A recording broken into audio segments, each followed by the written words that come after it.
back up in there. I think I see two here. One down front here.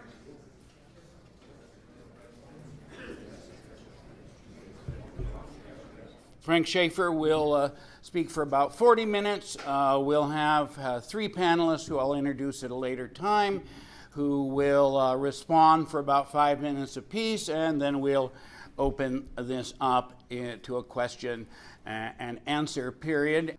Frank Schaeffer is the son of Francis and Edith Schaeffer. The Schaeffer family have been since 1955, when the L'Abri community was founded in Switzerland, at the forefront of evangelical and Reformed traditions in North America and Europe. Frank Schaeffer became more involved in the leadership of L'Abri at a filmmaking level in the mid to late 1970s, when he worked with his father to produce the films How Should We Then Live and Whatever Happened to the Human Race. Frank has made an intriguing journey at the highest levels of leadership from within the Reformed and evangelical traditions to the Orthodox way. And at this point, I'd like to introduce Frank Schaeffer.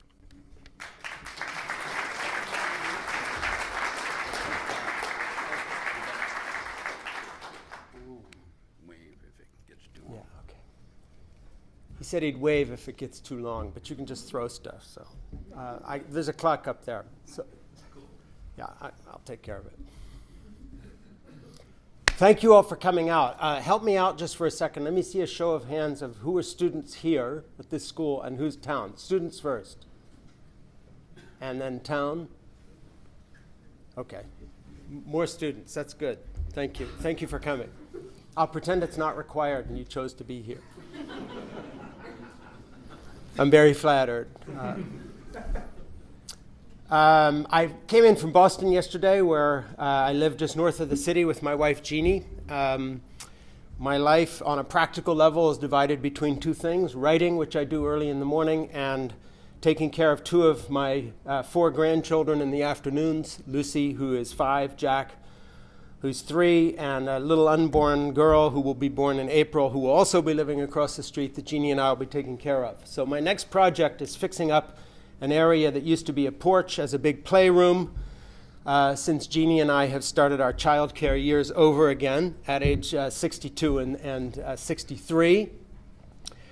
My writing is impacted by having these little kids in my life, realizing in comparison to being a grandfather, what a crappy parent I must have been, because I was so involved with trying to do everything correctly and raise these kids and teach them stuff. Whereas with these 2 little ones that I have now, it really only boils down to one thing, and that is the love we exchange every day in what are literally the happiest years of my life with these children. And the light they give me, and the absolute pleasure of unconditional love being exchanged between a grandparent and a child, that level of trust, where my little Lucy in church last Sunday, when we were in the communion line, I knelt down and I told her that I loved her with all my heart. And she gave me this big hug and said, "Ba," she calls me Ba, "you're the best grandfather in the world." This from a 5-year-old. And by 5, you haven't learned to lie yet. So it's this is for real. And I always tell Lucy when I go away anywhere that my heart gradually empties out. And I ask her for a big hug before I go on a speaking trip. And she always gives me a big hug. And I tell her, "Okay, you're filling my heart back up again for the trip." And afterwards, with all seriousness, again as a 5-year-old, a guileless child, she looks at me and she says, "Did I fill your heart up enough to go to Canada?" Because she knew it was a long trip. Today I called her on the phone and she says, "Well, what's in Canada?" And I'm staying at a monastery, and I said, "There are monks and bears in Canada." And she said, "If you see one, send me a picture of it." It being both monks and bears. So I said I didn't know about the bears, but I would try to get a picture of a monk, which I did, Vladika. The Archbishop is here. So I have a picture of the Archbishop and me, so I at least come back with a picture of a monk. So that's the context in which I work and in which I live as a writer and as a grandfather, which are my 2 preoccupations at this time in my life. My background is a bit different. and that is starting again with a little bit of family history. Jeannie and I have been together since we were 17 and 18 when I got her pregnant when we were teenagers in Switzerland, living in this religious community of L'Abri. And in those days, before my dad had gotten into the religious right and had become known, L'Abri was kind of a fundamentalist, Calvinist, hippie commune, if that all goes together. And essentially, we had all kinds of people. Timothy Leary, for instance, who was the Harvard professor that introduced LSD into American pop culture, had come to L'Abri to study. Jeannie, in fact, my wife of 43 years now, and the grandmother of these grandchildren, was traveling in Europe with her sister Pam, and they were visiting a friend at L'Abri who was a friend of her sister's, who was there as Joan Baez's best friend, who was checking L'Abri out because Joan Baez was going to come visit us. And Jeannie's was a good old San Francisco hippie princess. This is 68, 69. She had a boyfriend in the States, and before that she had been dating the drummer of Santana. And so when I referred to the fact that Billy Graham was going to visit us, the evangelist, she said, "Wow, I didn't know Bill Graham was into Jesus." And I said, "Well, who are you talking about?" And she said, "Well, the Fillmore West, of course, where she had seen the Rolling Stones 3 times. Who's done that? I mean, and not when they were 70 years old either. I mean, back in those days. So she descended into my life, and a gorgeous, gorgeous woman. I proposed to her for a year solid from the second night we met. And we met, by the way, because I had Abbey Road, which has just been released. And so I was also an artist. So it was a combination of come to my studio, I will show you my etchings. And I have Abbey Road. And that's how I seduced her down to where I was and pried her away from the drummer of Santana. And about 6 months later, got her pregnant, and 3 or 4 months after that, we got married.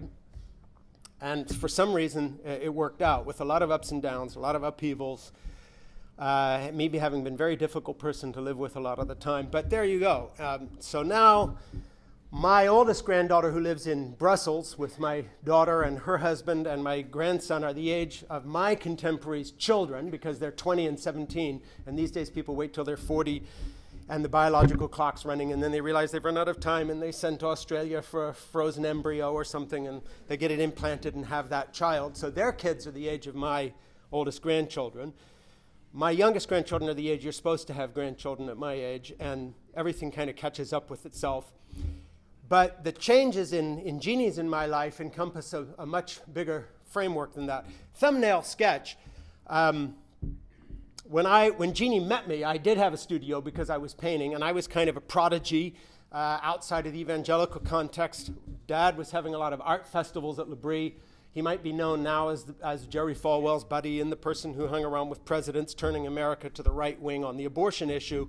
But back in those days, L'Abri was one of the only evangelical places that took culture seriously. So I knew who Lorenzo de' Medici was, and that Simonetta Vespucci had been Botticelli's model long before I knew any names of American baseball teams. I just thought this is what everybody thought about. When Dad wanted to spend some time with me, he said, "I've robbed you. I've been giving time to the ministry. I need to get to know you now." I was 15. We headed down to Italy, and we hung around the Uffizi Gallery for 2 weeks, talked about the Renaissance, and he wasn't talking about Reformed theology or Jesus Christ or anything else. He was just telling me what was important about Renaissance painting and why Masaccio and Giotto come before Botticelli, what happened next when it got into to the high Renaissance and so forth. This was the world he brought me up in. I dropped out and ran away from a high school in Britain where I was in a private boys' school, and I ran away at age 15. My parents were wonderful people, knew I was interested in painting, set me up with a studio. When we had arts festivals at L'Abri, there were evangelicals coming from places like Wheaton College or Gordon College, evangelical schools, who were shocked because Dad was showing Fellini films in our chapel, nudity and all, Roma, La Dolce Vita, whatever. How can a Christian place be doing this? So what an irony to fast forward into my teenage years, late teens, early 20s, when all of a sudden, because of the abortion issue, Dad is now a darling of what was then emerging as the religious right, Had they come to L'Abri when Jeannie and I were up in the field smoking pot together, or had they come to L'Abri when I was getting her pregnant, or when Timothy Leary was there, or Joan Baez came, or the time my first paying job as a teenager was helping to do some road work for the Led Zeppelin in the Montreux Rock and Jazz Festival, I met Jimmy Page down there, the lead guitarist of the Led Zeppelin, for those of you who don't know who he is, and he had a book in his back pocket. And I looked at the book and I thought the cover was familiar, and I was just a guy helping with the lights, and you don't talk to the stars because then everybody gets pissed off because you're just this kid working and you're lucky to be there, but you don't approach the musicians. But I happened to see it was the British edition of my dad's book, Escape from Reason.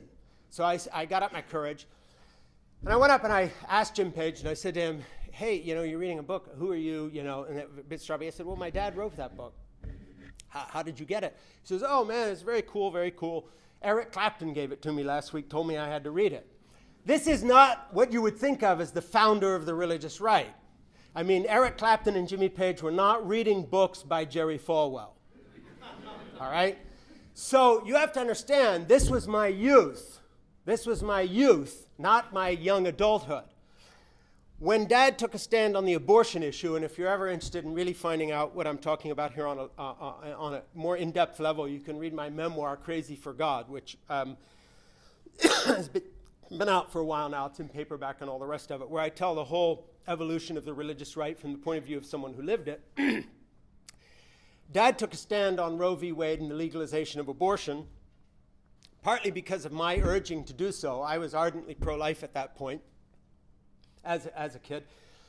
Another reason he took a stand, to be very brutally honest with you, is because his son, who had gotten this girl pregnant and now had a second child on the way, needed a job. This is a dropout who's an artist. How the hell is he going to pay the bills? Billy Zioli, the president of Gospel Films, visits and says, I'd like to make a meeting with Francis Schaeffer. How do you get to a father? Well, you get to a father by buying one of his son's paintings and saying, why doesn't your father do something on art and culture? And by the way, I'll make you producer at the tender age of 20 or 21. And I came to Dad and pitched him the project. And all of a sudden, one thing led to another. And we made this series called How Should We Then Live, about art and culture. But the last 3 episodes were about abortion, infanticide, euthanasia, and all the human life questions that have now become the formative litmus test of American politics, out of which all the gay bashing and everything else devolved in later years as an appendage of what was the original energy, which was the pro-life movement. So Dad and I then made a second series called Whatever Happened to the Human Race. And in that we featured Dr. C. Everett Koop, who as a reward for making that series with us was made Surgeon General by Ronald Reagan a couple of years later. And Chick Koop, C. Everett Koop, who's passed away recently, was then the Surgeon-in-Chief at the Philadelphia Children's Hospital, where I went to live for 6 months while shooting the movie with him. And at that point, I was producing and directing, and I'd always wanted to get into film. So, 2 birds with 1 stone. We're going to save America, and I'm going to have a movie career. So it all worked out fine. And I was in the hospital making this movie with him. And we went on a seminar tour around the country and started playing to arenas of 16 and 20,000 people. Jerry Falwell lent us his jet. And a couple of years later, I was the keynote speaker in the tender age of 25 or something at the Southern Baptist Convention, 23,000 pastors. This was like the late 70s, early 80s, all blue polyester. You've never seen so much powder blue. Wide stitching. Whatever else you say about the late 70s, fashion was just crap. And that's how that is. I'm sorry to say it. But I'm standing behind the curtain at this point. Remember, this is the kid who enjoyed the Fellini festivals, and I met Jimmy Page, and he was so cool in reading my dad's book. Now I'm making a lot of money. I have an American Express credit card.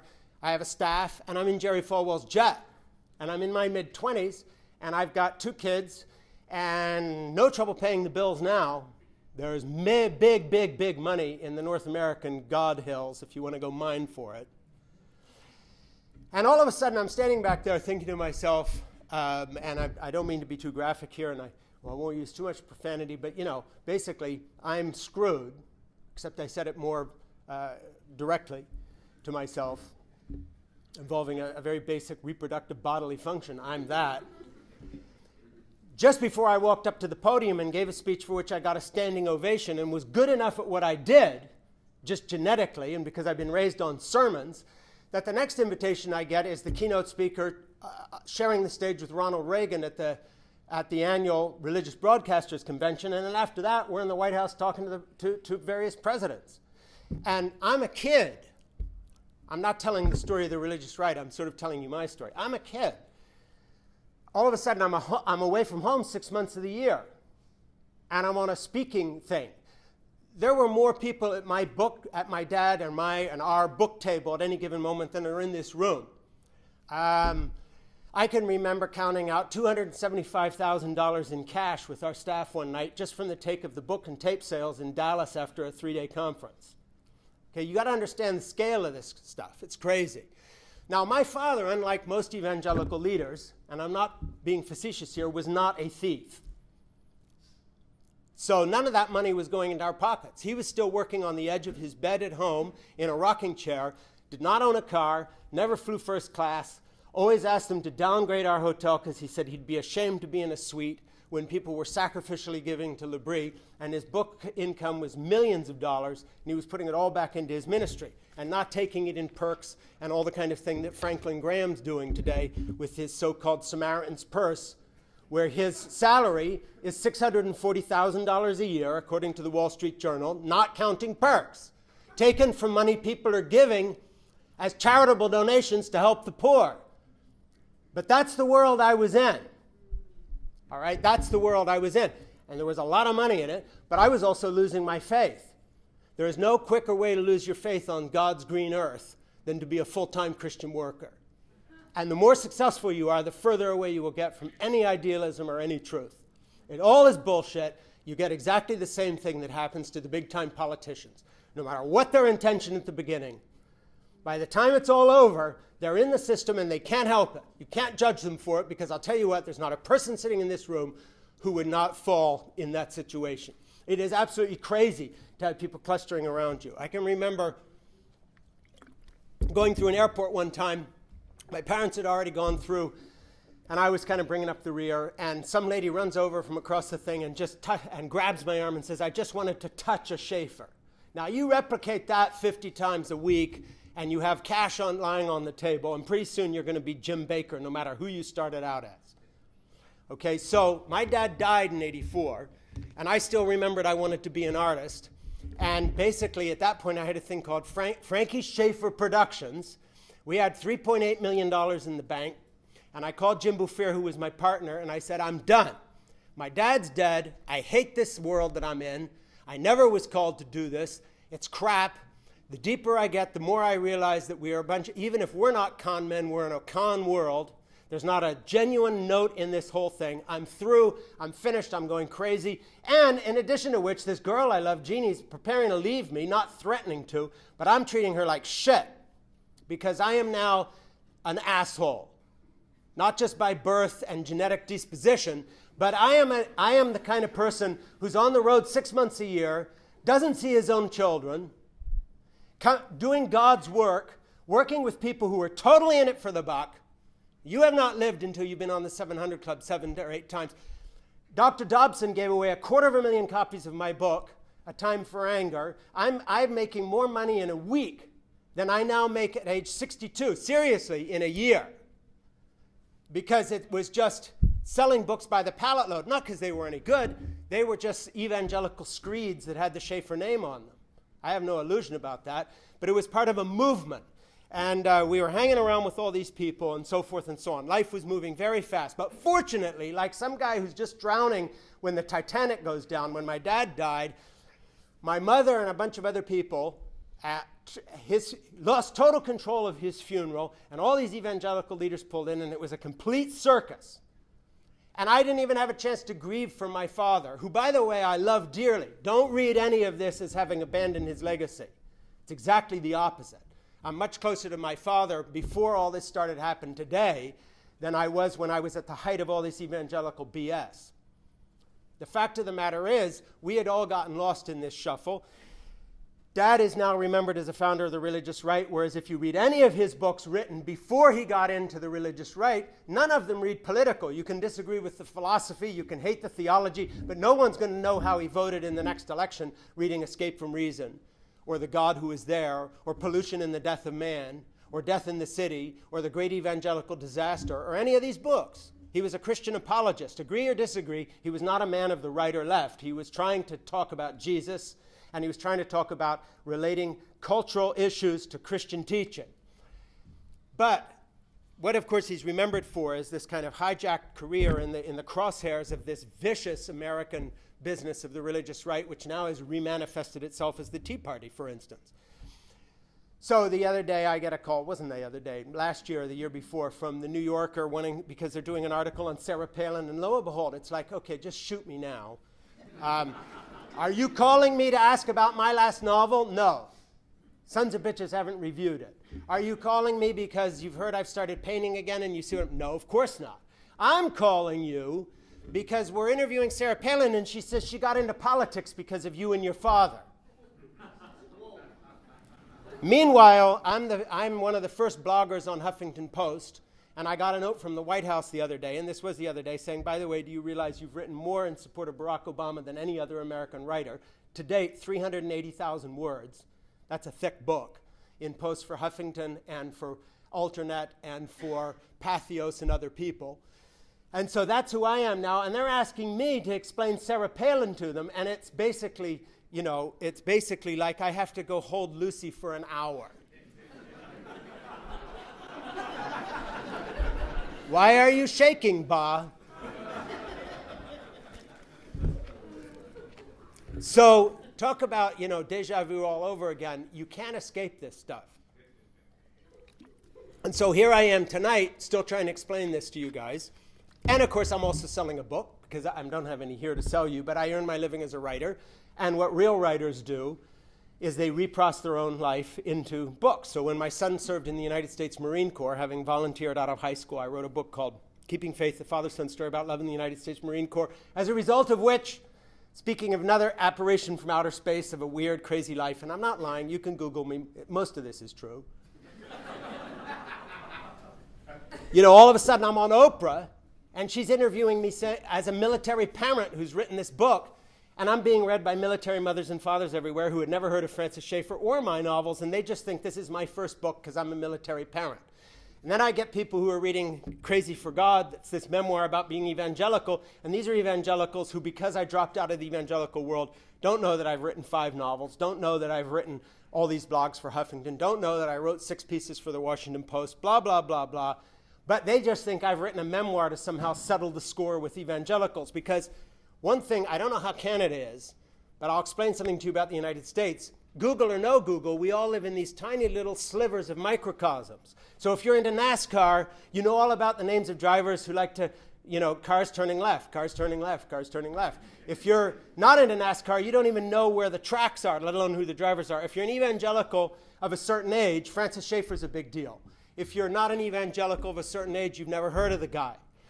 If you're a military parent and the Commandant of the Marine Corps sends out a letter to all his commanders across the globe saying, you've all got to read Frank Schaeffer's book, this great book about having a son in the Marine Corps and the empathy of the family and so forth. They've never heard of Francis Schaeffer, and they think this is just a military parent who's written a book about being a military parent. And I didn't do it on purpose, but none of these parts of my life are really related to each other other than the fact that they're part of what is in fact a normal writing career, which reflects her own life. After I dropped out of the movie business, got into the film business, very careful editing of a reel out of my dad's documentaries, making sure no one who would watch this would think that it was anything to do with Christianity, the abortion issue, or anything else. Just nice photography and soundtrack. Got me an agent in Hollywood, directed 4 Hollywood films, all of them totally forgettable, you'd never pay to go see. One actually in Toronto called Baby on Board with Carol Kane and Judge Reinhold. Terrible movie. I got pneumonia. It's very cold there shooting a movie in the wintertime. Hated every minute of it. I wish we'd been out here. But during that process was also realizing that I didn't want to have anything more to do with not only evangelicalism, but would not consider myself a church-going Christian, anything else at all. Not so much a rebellion, but just, hey, I've been the wizard behind the curtain. Don't ask me to go do this again. I know how these tricks are done.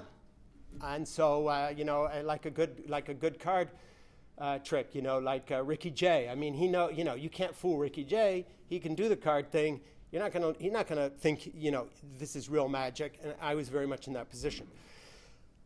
A friend of mine down in Los Gatos, California, was going to a small Antiochian Orthodox church, and I had been reading some church history and also discovering, by the way, that evangelicalism is a crock when it comes to church history. It's like it was Jesus, then Martin Luther, and then a big mess, and then our denomination. And in my novel, Portofino, about a kid growing up in an evangelical family, I keep adding these acronyms where he's in the Presbyterian group called the PCUSA, and then they split, and they're called the PCCUSA, and then the PCCCCUSA, and then it's just him and his dad and two sisters and his mom. They're the true church, and he's not sure about his sisters.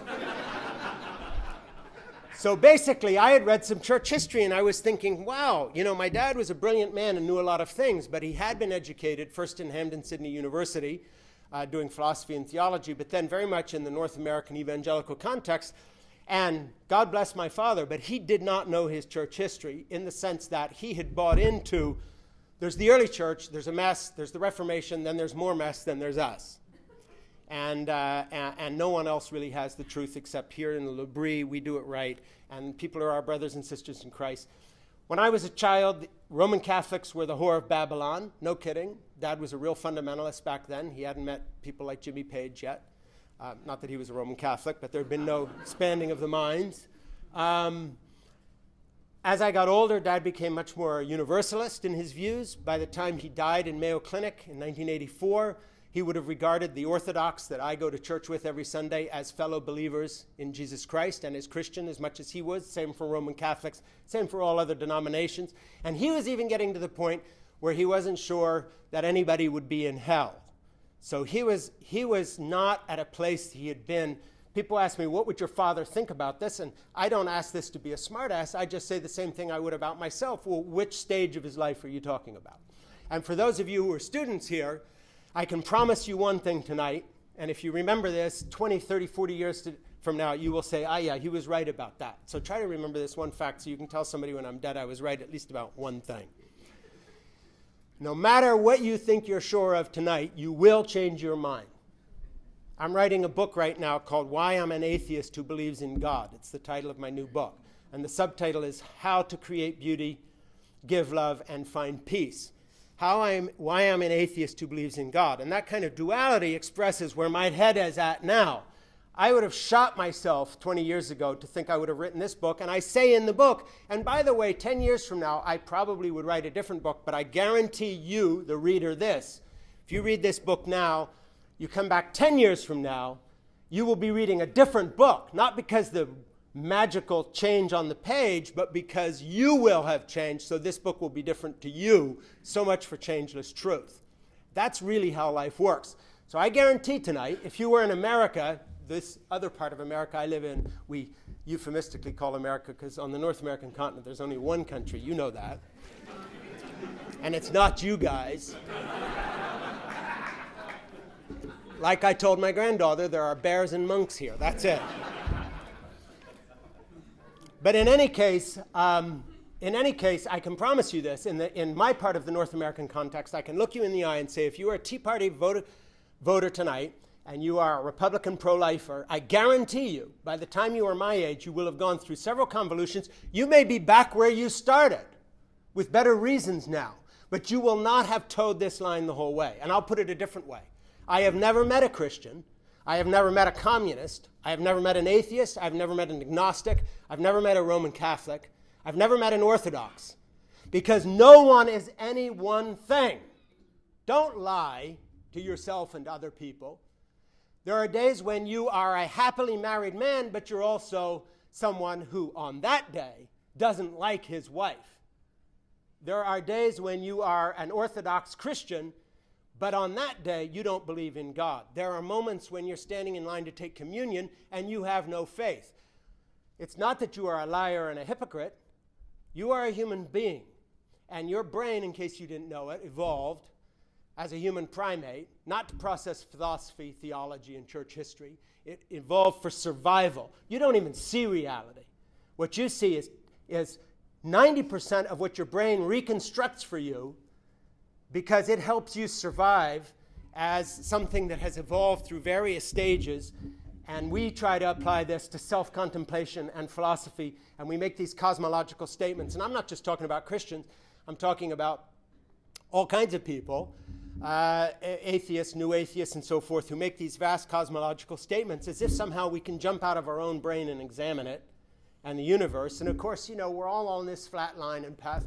You stare up into the sky. We talk about space travel. And I just break the news to you. We actually are already in outer space. And we are traveling. In case you hadn't noticed that thing that Galileo said. And the whole cosmos is flying apart. We're moving at close to light speed toward a part of the universe called the Great Attractor. It is not turtles all the way down under us, in case you wonder what's holding it all up. We've got this thin veneer of air that would be brushed away in a minute unless it was for the iron core of the globe, which sends out a magnetic resistance that keeps the solar energy from stripping out our atmosphere. You're already in a mystery folded within an enigma and a paradox. Don't talk to me and make universal statements of truth. You live your life on the basis of the reality around us, which is as inexplicable and mysterious as any spiritual concoction you can come up with. And the fact of the matter is, in that context, in my own journey through Christianity, the idea of having the hubris and the kind of judgmental attitude of writing people off as lost or saved, or that I have to witness to because God has somehow judged them or whatever, just simply didn't seem to make sense to me. And when you put in the aspect of the hypocrisy that I was seeing on a huge level in myself, not other people, just me, as well as those around me, you add all that up, it was time for me to kind of get out. And so I called Jim Buffier up and I said, we have $3.8 million of cash reserves. Give it all to gospel films, because in America with the tax laws, you have to give your nonprofit 501c3 money to somebody else with the same status. Send back everything in envelopes unopened in terms of gifts and checks and donations. And I'm not talking little donations. Howard Hunt, just after he cornered the silver market, handed me $250,000. Mary Crowley, who started Home Interiors, gave us $500,000. Rich DeVos, who started Amway and whose son went off and did Blackwater. You ever heard of these guys? Yeah, he gave us $500,000, etc. And so I closed the door and we just kind of sent it all back or sent it off to gospel films. And I wandered off into Hollywood to try to get jobs as a director. And then thank God for Jeannie. By the way, that's the refrain of my whole life. It's like, Lord have mercy, but it's always thank God for Jeannie. She came along at 1 minute and said, out of the frying pan to the fire, you're even angrier and more unhappy now in the movie business than you were in the evangelical world. And I said, yeah, because it's the same people. Except these people are just making shitty movies and not selling Jesus, but it's the same thing. And why can't I make the kind of movie I want to go see? And she says to me, being a kind of an honest person, maybe you're no good at this.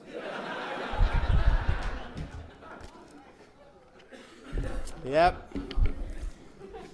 So it's one thing to speak truth to power. It's another thing to speak truth to weakness. That's how it happens with us. But anyway, she said, listen, instead of making all this shit, why don't you write down some of the stories you tell the children at the dining room table? Okay, I'll try that. So I started to write this thing that turned into my novel Portofino, and I thought it would be a screenplay, and then it started looking like a novel, and I started it on the back of an airplane ticket folder back in the day when you had tickets and not iPhones. And I got home and I said, I'll try a second chapter. I started reading out to Jeannie, and she said, this is very funny. And long story short, got a, quote, secular agent, because by that time the evangelicals were calling me a traitor and all the rest of it. And I got out of the evangelical thing, got myself a New York agent who sold it to Macmillan and then to Penguin, and then got great reviews, and it sold and translated into 9 languages, and The Guardian voted it one of the best 12 books in Britain, and I was off as a writer. And it's like, crap, I found something I can do. And it doesn't depend on the Schaeffer name, because nobody buying Portofino's heard of Frank because he's been excommunicated. So I know it's not riding on my father's coattails. It's the opposite. They hate my guts. So it's very clear. And 5 novels later and half a dozen books or more nonfiction and a bunch of newspaper articles and blogs, that's what I do for a living. In the late 1980s, I went to this small Antiochian church and said, I like the liturgy. It's not sermon-based. It attracts me because it's not all about what some guy made up last night creating his sermon. It isn't some clever grandstander making a lecture like I do. Or many put it this way, I don't know how this trick is done. 4th century Byzantine liturgy, it doesn't come out of my world. And so I'm very honest. I'm very honest in this book I'm writing called Why I'm an Atheist Who Believes in God. And I say I probably joined the Orthodox Church because it wasn't what I came out of. And I probably joined it for the same reason that I prefer watching a Shakespeare play than going to Disneyland.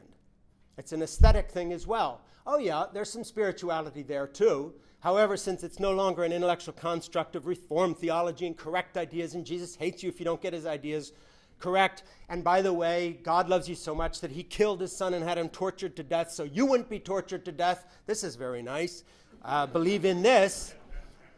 This mysterious approach to faith says, oh, it's not juridical. God doesn't hate you. Jesus didn't die for your sins as in instead of you. God's not a monster who should be punched in the mouth. He actually loves you the way you love Lucy. And we celebrate this in a mysterious procession called the liturgy, which is basically the poetry and voice of the whole of humankind up until this time. Very ancient, rough edges worn smooth. Nobody invented this on Friday night to wow the audience with something playing on the overhead and the rock band and the whole bit. And it just suited me fine. And frankly, I hope none of you become Orthodox. I'm only joking, but I'm not trying to evangelize you because A, I don't think you're lost if you don't. You won't be any better off necessarily if you do. And this isn't proselytizing for you, got to do what I do in the way an evangelical would, thinking you're lost if you don't buy my theology. It's just where I wound up, just like I don't think you all ought to be novelists because that's how I earn my living. That would be ridiculous. So it is very much out of my psychological baggage that I came to this. It fulfills something in me that nothing else does. And I won't tell you a big song and dance about it. I'll fast forward to the present again, talking about my granddaughter Lucy. But the liturgical path offers to me a way of approaching God which is more than just good ideas or theology or systems, which don't speak to me much anymore. Again, I've been behind the curtain. I know how it's done. And I'll give you an illustration of this, and then we'll wrap this up and go to the next part. I get depressed sometimes. I don't know if it's clinical depression or just a recognition of all the failures, all the ups and downs, all the times I've treated my wife and kids like crap, mistakes made, decades lost doing stupid things, making bad movies, making bad converts to bad theology, to bad causes, getting asked by Rachel Maddow again and again on MSNBC where I do commentary. You know, we have our little shtick together. Frank, you used to be one of these people. Yes, I used to be one of these people. Well, how stupid are they? Oh, they're very stupid, Rachel. And you were stupid like them once? Oh, yes, very, very stupid. But now I'm very, very smart because my politics is correct, like yours. That's why you have me back all the time, because we all think the same thing. How dangerous are these people? Oh, they're very, very dangerous. Oh, and if you really want to know how dangerous they are, read my book. By the way, here's a nice picture of it. And in my head, it's like, oh, that'll spike on Amazon within 36 hours. Terrific. It's a living, so to speak. But the fact of the matter is there's a lot to be depressed about in selling shtick about what you left, and you're still trading in it, so you're still stuck. Be honest. I couldn't get on Rachel Maddow unless I was doing this other stuff. So half the time I'm back where I started to sell books that aren't about that. But the way the world works, it's all promotion. It's all stupid. And that's what you've got to do if you want to earn your living as a writer. Otherwise, no one hears of your books. And by the way, I'm not alone in this. This is how it works. So then there's bad temper. Then there's fights in the family. Then there's all the stuff of a young marriage to look back on. Then there is relationship problems with people over the years. Then there's the theological questions. And then there's just the sense of total waste of everything because probably none of this matters anyway. And it gets to you. So I'm standing in the communion line. And in Orthodox churches, the communion line's rather long. People come up to the chalice and each receives communion with a spoon. And when I was coming into Orthodoxy about 25 years ago, and I talked to a monk on Mount Athos in Greece, and I was saying to him in a very evangelical mode, but you give communion to newborn babies. They don't even understand what the Eucharist is. How can you give communion to a newborn child who doesn't even understand what this is? Coming from a Reformed Calvinist position, you always have to understand everything and read 23 books. and get it right. How can you do this? And how do you do this? You give it to a child who doesn't understand. And he looked at me and wasn't being smart. And he says, do you? That rang a bell. It was like, no, actually, I don't know what communion is. And so that was the beginning of a journey towards something else in which eventually, 25 years down the road, I was able to receive the experience I'll relate to you, where I'll finish tonight before we go into another part. So I'm standing in the communion line, shuffling forward, and I've had Lucy or Jack on my hip so many times. Every Sunday I take them up to the communion chalice, and these little children receive in the way this monk had told me that they would, without all these encumbering thoughts, just the sacrament and the mystery. But I'm very depressed. I'm really cast into kind of a dark, despondent mood, and I've forgotten where I am, and I've even forgotten Lucy's riding my hip, because she's always this little appendage anyway, so it's like basically she lives there when we're in church, because Lucy's in Ba's arms, Jack's in Nana's arms, or we trade off. So there's always this little weight here. She was 4. This is last year. And I'm completely lost in these dark thoughts, thinking, why am I standing here? I don't know what communion is. Half the time I don't know what I believe. Life is a struggle and a journey. What am I doing here? I was a crappy father. What happened to me? Where did the 20 years go? How do I get all this wasted time back? And then I feel this little touch on my face. And it literally jolted me out of this thing. And I look up thinking, what was that? Having forgotten, of course, it's Lucy, because she's here, but I'm not making the connection. Who's touching me? And all I see 4 inches from my face is this beautiful little girl's face, 4-year-old, looking into my eyes intensely, as in like, what's wrong, kind of, Ba, because she sees I'm sort of standing there, puts her little cheek on my face, hand on my cheek, jolts me in, and I look into her eyes, and I suddenly see myself as if looking through her eyes, because, and I know this sounds mushy, but I don't mean it as such, literally all I see is love. This little girl, this little child, didn't know me when I was a shitty father wasting time in the evangelical firmament. She doesn't know all my failures. She only saw me as I was that moment and as I have been to her. And I literally had this thought in my mind. You have just seen the face of God. This is how God sees you. As you are this moment, there is no past. As you stand here now. And that Sunday I knew why I was in the communion line. And it took 25 years or so to get there. But the mystery of grace, couched in unconditional love, just struck me like a thunderclap. It also resolved an idea, and this is where I'll end in terms of full circle with my Reformed evangelical past. And that is, if there is a God, and I say if, because we all change our minds and we're open all the time to new ideas and new doubts. But if there is a God, as I hope and believe some of the time there is, then one thing does not make any sense to me. And that is, if this is how the universe occurred, all the physicists tell you that there was energy before matter. And if that energy was love, and this universe and evolution comes out of that love, and in that loving continuum, my consciousness and empathy for my little granddaughter developed as part of this evolutionary process from a creator. And the original origin of this energy was love, as the form from which matter came to then follow its course over billions of years. If that is true, I say if it is true, then one thing makes no sense to me at all. And that is that there is a creator who would look into my face with less love than I look into Lucy's. Because I can tell you something.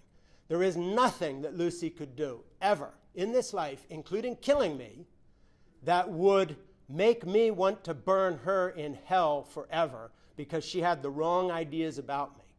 If there's one idea that is patently stupid, it is to say that love is the energy that predates the universe. And by the way, if Lucy gets my name wrong, or thinks there's 3 of me, or worships a statue of me with 4 arms instead of 2, or hates me and stabs me and kills me, and then somehow you reach me in the realm of the dead saying, what should happen to your little Lucy now she went wrong and killed you?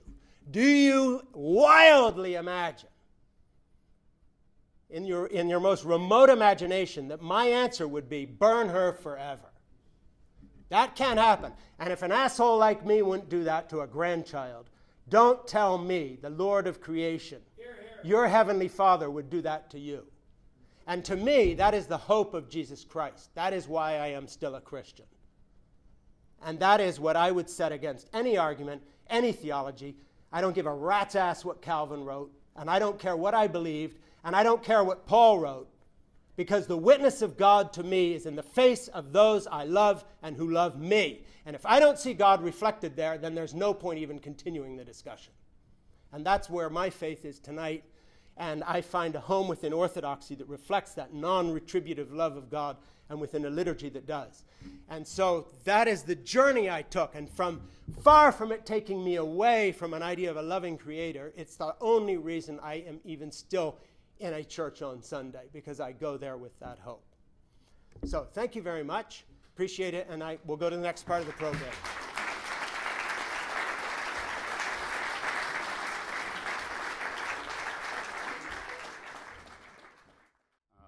And I think we'll just go in order here. So for about 5 minutes.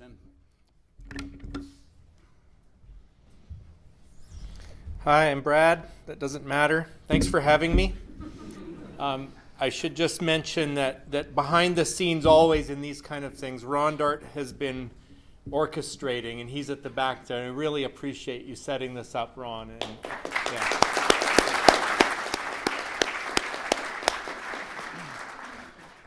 And I'm so glad that so many of you showed up. I was Facebooking furiously this week, often with wrong information, and yet you made it. And in the course of those Facebook posts, someone emailed me, and they said, "I don't know why anyone would hitch their wagon to Frank Schaeffer." And I said, "Frank Schaeffer is not my wagon; he's my friend. And the one thing you need to know about Frank Schaeffer is he loves me. And so I also don't give a rat's ass about certain opinions." And so I've just always wanted to say that into a microphone.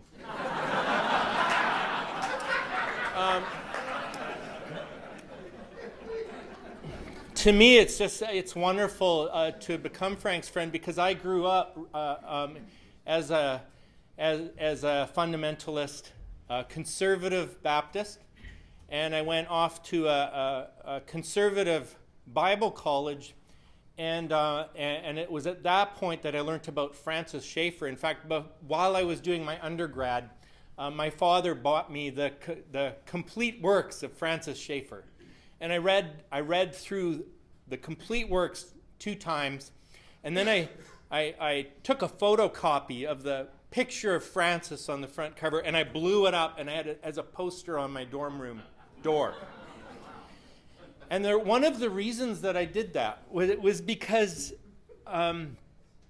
in a time when we were already beginning to sink and look like dummies, here was a guy who was retrieving faith for me and saying, you know what, you're not just a dummy. There actually are people who can think, who appreciate culture, who engage with philosophy, and so it legitimized my faith, I think, in a really positive way.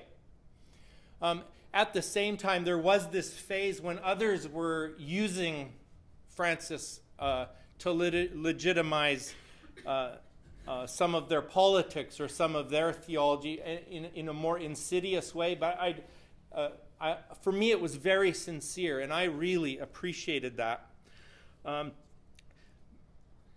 Since that time, so that's like mid-'80s, since that time, many of us experienced great disillusionment.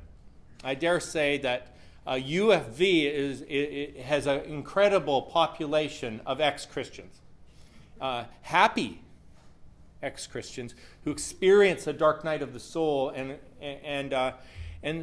in much the same way that a whole generation after World War II said, well, okay, you know, in light of 6 million Jews and maybe another 8 million Ukrainians who went up in smoke, like where's God in that? And so you have this atheistic era of throwing your hands up, and it feels like that happened again in the wake of the 80s to many. and my own personal disillusionment through trials I experienced, and I didn't know how to handle. A lot of that was to do with Messiah complex. I know that. And then I ran into Richard Kearney's writings on anatheism, and this is this idea of faith after you've lost your faith. And one of the reasons that Frank is such an encouragement to me, an effusive encourager, is because I dare say not many people have known the disillusionment and jadedness and cynicism that Frank can still articulate and then still find faith after that. And he has, and I'm learning too, and I'm so appreciative of that. And so the end result of that for me is that he's even retrieving Francis for me. And I hope you heard what he said tonight, is he's not left the legacy of his father, but in a very interesting way has picked it up again. And I would just, he didn't give real many illustrations about that, but I could give you one from the mid-60s, a personal story from their family where before it was okay even to talk about interracial marriage, his parents made it very clear that was not going to be a barrier in their home. At a time when ministers were publicly preaching segregation. And I'm like, wow, Francis was onto something then. And then also just how questions weren't illegal in your home. And I found certain questions have been illegal for me. It's like, if I even ask the question, heretic. And I'm like, if that's still true now, how did Francis pull it off in the 60s? How do you get the Maharishi Yogi, the transcendental meditation guy, showing up there and having honest discussions? To me, this really retrieves the legacy, and maybe in the Q&A time, Frank will share, you could say something about, so what is the legacy that you would like to see? Thank you for letting me share.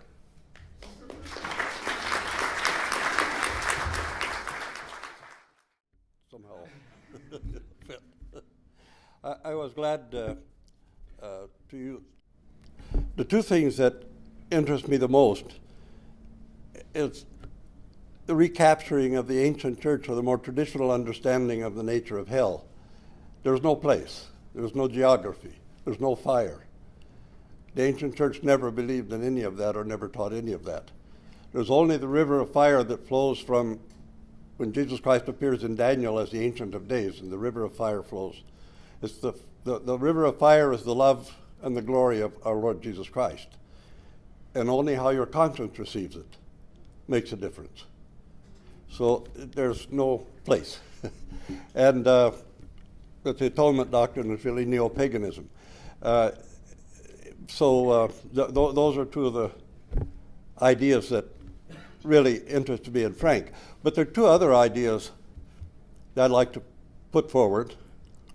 And one of them is, at one level, morality becomes a heresy because it's a substitute for a life in Christ. And at another point, theology becomes an idolatry because it's a substitute for a life in Christ. And the fine points of theology, people think having your theology correctly is what salvation consists in, when the transformation of the inner person and the transformation of the heart is the only thing that's going to help you now or ever in the future.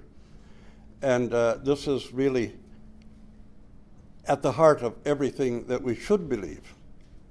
When Christ turned the Old Testament law upside down and said that the Sabbath was made for man and not man for the Sabbath, he closed a curtain on everything that we thought we knew from before. Because if we believe that Christ is the living God, then we can only see everything through the eyes of Jesus Christ and through what he revealed and taught. And anybody who understands God differently than Christ is an idolater. And anyone who says they believe in Jesus Christ but doesn't try to keep the 4 commandments he gave us, he only gave 4, and said, if you love me, keep my commandments. To have empathy for your neighbor and to love God with all your being. To have empathy with your neighbor and to love God with all your being. Empathy leads us to unselfish love, to co-suffering love. And co-suffering love is the mystery of redemption. Only the co-suffering love of God with mankind. But that's Jesus Christ, not somebody up in the sky who wants to see him bleeding so that he can perhaps be moved to forgive you for something. If Christ was punished in your behalf, there's no such thing as forgiveness. You can't have punishment and forgiveness both. They're mutually exclusive. So any way that you interpret anything from the divine scripture, if you love me, keep my commandments. Have love one for another. Love each other as I've loved you. Don't do anything to somebody else that you don't want them to do to you. Have empathy for your neighbor and love God with all your being. If God was the way he's usually described in Christianity, it would be impossible to love him. Absolutely impossible to love him. You could only lie about it and he would know you're lying.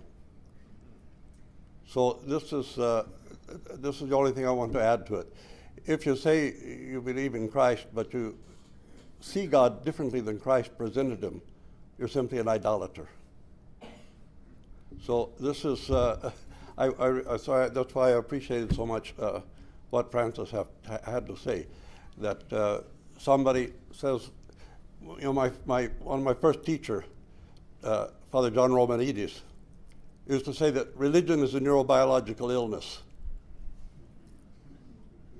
Yeah, religion and faith aren't the same thing. There are very, very religious people who have no faith whatsoever in the words of Jesus Christ, and who wouldn't practice it under any circumstance, because then they couldn't get even with you for not believing like they believe. And the whole mystery, the whole message is, if you're not like me, God hates you and you're going to hell. Not if you don't believe properly, you don't believe correctly, but if you're not like me, God hates you and you're going to hell. So much of Christianity is just narcissism. And the journey is to get away from narcissism and look out and find empathy for the rest of humanity.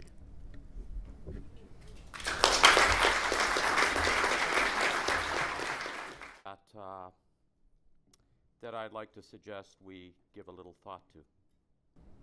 A few years ago, I was in Syria before they started blowing the hell out of the place.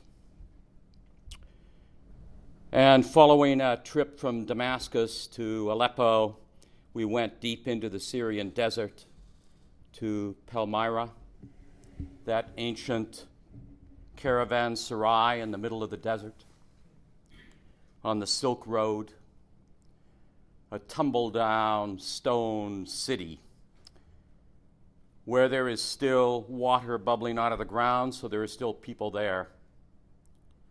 And in the center of that city, that ancient caravanserai, stood the Temple of Baal.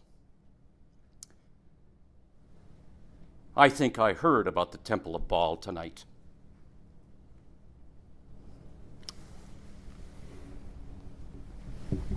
I went inside. I grew up on those texts from the prophets, squaring off against the priests of Baal. And I always thought that altar was maybe 5 feet by 5 feet with a lamb or a goat. The temple to Baal in the middle of the Syrian desert has a peristyle around it with 100 columns rising about 100 feet in the air, and you put your arms like this around it. You could put 3 NFL football stadiums inside it. And at the height of the liturgical season, they would drive ungulates, 30,000 of them, 30,000 of them in 15 days through the cattle run down one side of the temple to where they go through the bath and where their throats are slit and the blood is caught and flows by the images of the deities out into the middle of the banquet hall. It is unbelievably shocking. it reached its apogee in 33 AD. And the Christians never ended it, but the Muslims did. Spectacle. Spectacle. How has it happened? How has it happened that a tradition as extraordinary as the evangelical tradition of the Christian church and the fundamentalist brothers and sisters in the Christian church in the teens and 20s and 30s turned by the 60s into what Frank has described. Spectacle.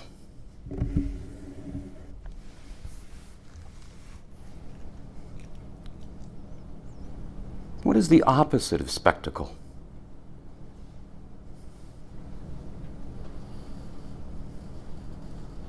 It's a little girl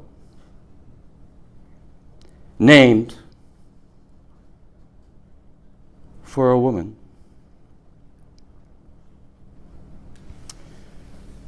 who, under the Emperor Diocletian, had her eyes put out because she was unwilling to look upon the spectacle. So I come away from this with an unbelievable question.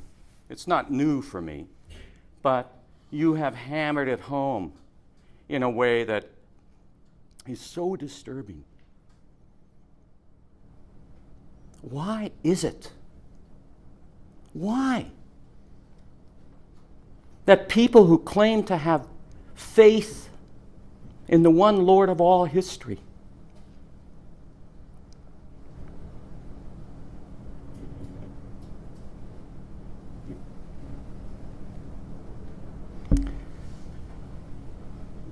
are captured by spectacle with a religious patina on it that isn't even as significant as the temple of Baal. No wonder we live in a society that's lost its way when so many of the best became captives of success in the name of a failed God. So I ask you, and I ask Frank, why? Your good father and mother, and all of those. How does it come about?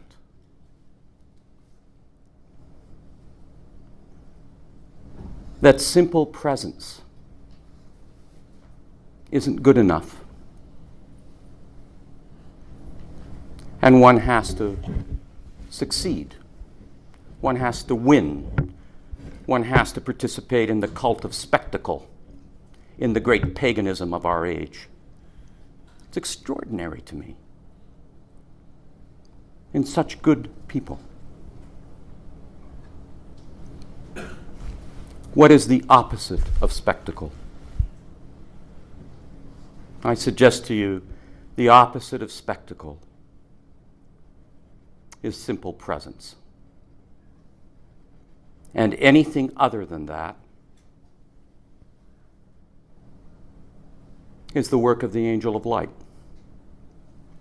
Thanks.